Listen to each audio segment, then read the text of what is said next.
ಪರಿಸ್ಥಿತಿಗಳು ಕೈಮೀರಿ ಹೋಗುವಾಗ, ಬಲದಿಂದ, ಜ್ಞಾನದಿಂದ, ಸಾಮರ್ಥ್ಯದಿಂದ ಆಗದೆ ಹೋಗುವಾಗ ಮನುಷ್ಯರಾದರೂ ಕೈಬಿಟ್ಟು ಬಿಡುತ್ತಾರೆ. ಆದರೆ ದೇವರು ಎಂದಿಗೂ ಕೂಡ ಕೈಬಿಡುವುದಿಲ್ಲ.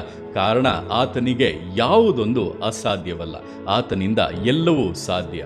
ಆತನು ನಿಮ್ಮನ್ನು ನೋಡಿ ಹೇಳುತ್ತಾನೆ, ಭಯಪಡಬೇಡ, ನಾನೇ ನಿನ್ನೊಂದಿಗಿರುತ್ತೇನೆ, ದಿಗ್ಭ್ರಮೆಗೊಳ್ಳದಿರು, ನಾನೇ ನಿನ್ನ ದೇವರು ಎಂಬುದಾಗಿ. ಆದ್ದರಿಂದ ಪರಿಸ್ಥಿತಿಗಳನ್ನು ನೋಡಿ, ಅಸಾಧ್ಯತೆಗಳನ್ನು ನೋಡಿ ಆಗುವುದೇ ಇಲ್ಲ, ಮುಗಿದು ಹೋಯಿತು ಅಂದುಕೊಂಡು ಕುಂದಿ ಹೋಗಬೇಡಿ. ನಿಮ್ಮನ್ನು ಉದ್ಧರಿಸುವುದಕ್ಕೆ, ನಿಮ್ಮ ಭಯಗಳನ್ನು ನೀಗಿಸಿ ನಿಮ್ಮನ್ನು ಆಶೀರ್ವದಿಸಿ ಮುನ್ನಡೆಸುವುದಕ್ಕೆ ದೇವರು ಸಮರ್ಥನಾಗಿದ್ದಾನೆ. ಆತನು ನಿಮ್ಮ ಜೊತೆಗೆ ಇದ್ದಾನೆ. ಆತನನ್ನು ದೃಷ್ಟಿಸಿ ಆತನ ಮೇಲೆ ನಂಬಿಕೆಯನ್ನು ಇಡಿ. ನಿಶ್ಚಯವಾಗಿ ಪರಿಸ್ಥಿತಿಗಳು ನಿಮ್ಮ ಕಣ್ಣ ಮುಂದೆಯೇ ಬದಲಾಗಲಿದೆ. ನಿಮಗೋಸ್ಕರ ಮಾರ್ಗವು ತೆರೆಯಲ್ಪಡಲಿದೆ. ವಿಶೇಷವಾದ ಆಶೀರ್ವಾದಗಳನ್ನು, ಮೇಲುಗಳನ್ನು ನಿಶ್ಚಯವಾಗಿ ಅನುಭವಿಸುತ್ತೀರಾ.